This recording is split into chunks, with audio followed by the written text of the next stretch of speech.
நண்பர்கள் அனைவருக்கும் வணக்கம். இன்னைக்கு நம்ம அந்த வீடியோல ஒரு முக்கியமான அப்டேட் பத்தி தான் பார்க்க போறோம். அதாவது ஒவ்வொரு மாதமுமே பல துறைகள்ல மாற்றங்கள் வரும். அந்த வகையில தற்பொழுது ஏப்ரல் மாதத்திலிருந்து அமலுக்கு வரக்கூடிய புதிய மாற்றங்கள் என்னென்ன அப்படிங்கறத பத்தி தெளிவா இப்ப நம்ம பார்க்க போறோம். வீடியோக்குள்ள போறதுக்கு முன்னாடி இதுவரைக்கும் நீங்க நம்ம சேனலை சப்ஸ்கிரைப் பண்ணலைன்னா உடனே சப்ஸ்கிரைப் பண்ணிருங்க. அப்படியே பக்கத்துல இருக்கக்கூடிய பெல் பட்டனையும் கிளிக் பண்ணிருங்க. அப்பதான் நாங்க போடக்கூடிய வீடியோஸ் அனைத்து உங்களை கரெக்ட் டைம்க்கு ரீச் ஆகும்.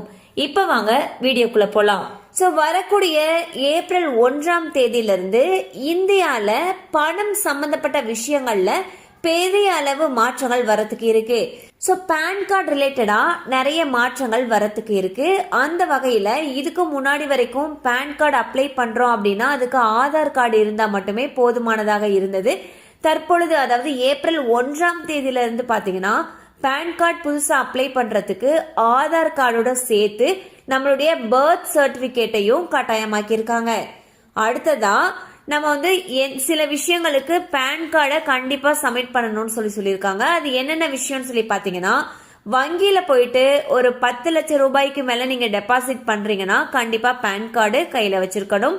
அடுத்து 5 லட்சத்துக்கு மேல வண்டி வாங்குறீங்கன்னா பேன் கார்டை சப்மிட் பண்ண வேண்டி இருக்கும்.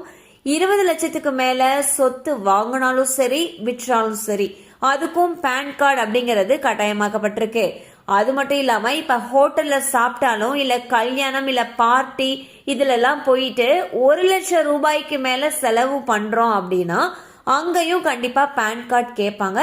ஸோ எப்பயுமே உங்க கையில உங்களுடைய பேன் கார்டை வச்சுக்கோங்க. அடுத்ததாக கிரிப்டோ அது ரிலேட்டடா ஒரு சேஞ்சஸ் வந்திருக்கு. அதுல என்ன சொல்லியிருக்காங்கன்னா, கிரிப்டோ இனி வாங்கினாலும் சரி விற்றனாலும் சரி அந்த டீடைல்ஸ இன்கம் டேக்ஸ் கிட்ட கண்டிப்பா சொல்லியே ஆகணும்னு சொல்லியிருக்காங்க. இனி இந்த வாங்குறது விற்கிறது எதையுமே இன்கம் டேக்ஸ் டிபார்ட்மெண்ட் கிட்ட இருந்து மறைக்கவே முடியாதுன்னு சொல்லியும் சொல்லப்படுது. அடுத்ததாக ஆர்பிஐயோட டிஜிட்டல் ரூபி அப்படிங்கறத அபிஷியல் அங்கீகரிக்கப்பட்ட பேமெண்ட் மெத்தடா மாத்திருக்காங்க. இப்போ நம்ம யூபிஐ யூஸ் பண்றோம் இல்லையா, அதாவது யூபிஐ அப்படிங்கறது மூலமாக நம்ம போன்பே ஜிபே இந்த மாதிரி நிறைய யூபிஐ செயலிகள் மூலமா டிஜிட்டல் முறையில டிரான்சாக்சன் பண்ணிட்டு இருக்கோம்.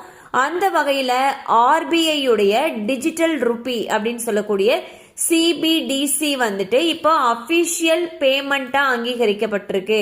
சோ இனி இதையும் நம்ம யூஸ் பண்ணக்கூடிய ஒரு ஆப்ஷன் புதுசா வரப்போகுது. அடுத்ததாக உலகளாவிய எண்ணெய் விலையில ஏற்றம் இருக்கக்கூடிய காரணத்தினால சிலிண்டர் விலையிலையும் ஏற்றம் இருக்கக்கூடும் என்று எதிர்பார்க்கப்படுகிறது. சோ சிலிண்டர் விலை ஏறுது அப்படிங்கிறப்போ கண்டிப்பா இது நம்ம வீட்டு பட்ஜெட்டை பெருசா தாக்கக்கூடிய ஒரு பாதிப்பை ஏற்படுத்தக்கூடிய ஒரு சூழலை உண்டாக்குறதுக்கு ரெடியா இருக்கு. சோ இன்னைக்கு நம்ம அந்த வீடியோல ஏப்ரல் மாசத்துல இருந்து வரக்கூடிய புதிய மாற்றங்கள் என்னென்னு சொல்லி பார்த்தோம். அந்த வகையில குவிக்கா இப்ப பாக்குறோம் அப்படின்னா பேன் கார்டை பொறுத்த வரைக்கும் புதுசா பேன் கார்டு அப்ளை பண்றதுக்கு ஆதார் கார்டோட சேர்த்து பர்த் சர்டிபிகேட்டையும் கட்டாயமாக்கி இருக்காங்க.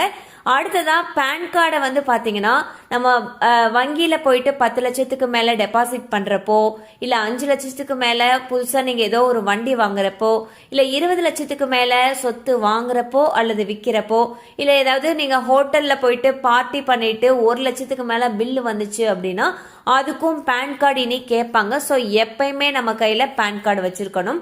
அடுத்ததா கிரிப்டோ ரிலேட்டடா வாங்கக்கூடிய டீடைல்ஸ் எல்லாத்தையும் இன்கம் டேக்ஸ் கிட்ட சொல்லணும்னு சொல்றாங்க. அண்ட் புதுசா யூபிஐ மாதிரியே ஆர்பிஐ உடைய டிஜிட்டல் ரூபி அப்படிங்கிறது அபிஷியலா அங்கீகரிக்கப்பட்ட பேமெண்ட் மெத்தடா ஆட் பண்ணப்பட்டிருக்கு. கண்டிப்பா அந்த அப்டேட் உங்களுக்கு பயனுள்ளதா இருந்திருக்கும் நம்புறோம். மேலும் இது போல அப்டேட்ஸ் உங்களை உடனே ரீச் ஆகணும்னு நினைச்சீங்கன்னா நம்ம சேனலோட தொடர்ந்து இணைந்திருங்கள். தேங்க்யூ ஃபார் வாட்சிங்.